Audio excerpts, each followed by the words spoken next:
if we don't act, or if we don't act strong enough, it's guaranteed that Iran will continue. I think it is going to demand some kind of response. The Iranians would respond to that kind of strike by attacking our forces in the region. So we could see a war. Presidential candidate Tulsi Gabbard here in moments thinks that advice would be a grave mistake. And she criticizes the president for this tweet, which said that the U.S. is, quote, locked and loaded, and that we are waiting to hear from the Saudi kingdom as to who they believe was the cause of this attack and under what terms we would proceed. That was from the other day. So then after that, Secretary Pompeo made it clear that the United States believes that it was Iranian weapons that were used. There's a picture of them on the New York Post today. And that the attack came from the north, not from the south, where the Houthi rebels in Yemen originally claimed responsibility. Gabbard did not mince words. She has fired back at the president on Twitter this way.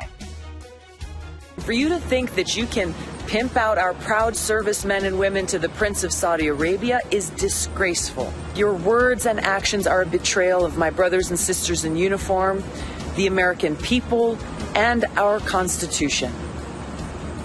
My fellow service members and I, we are not your prostitutes. You are not our pimp. The Congresswoman from Hawaii joins me now. Those are obviously very strong words directed at the president, the commander-in-chief, Congresswoman Gabbard. Do you stand by those?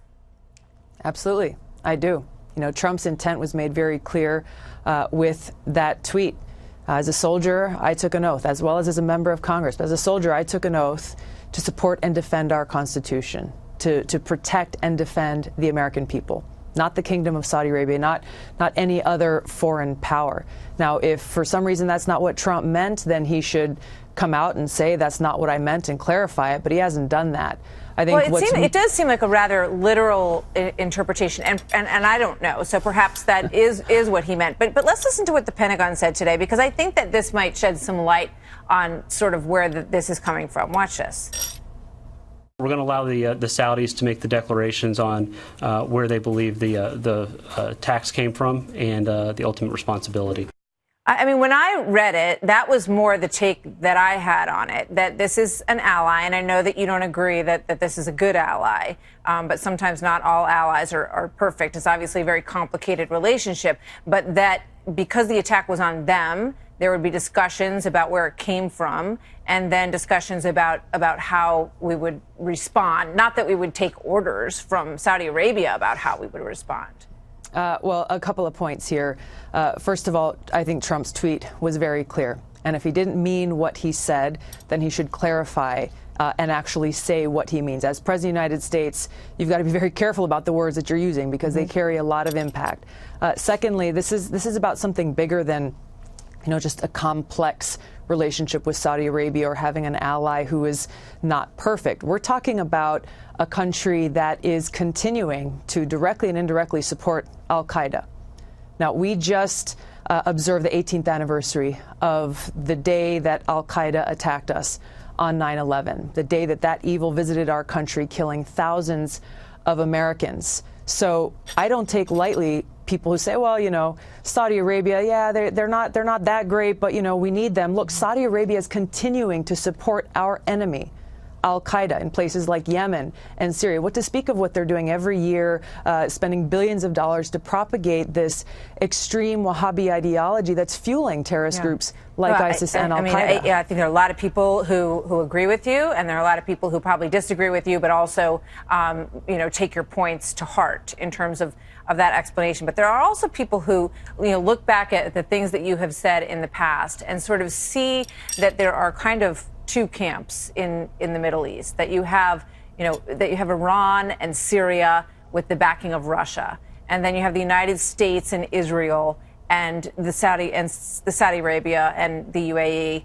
So they see you more in the camp that is on the side of Iran and Syria, and they question that, Congresswoman Gabbard. What do you say to them? Yeah, they're wrong.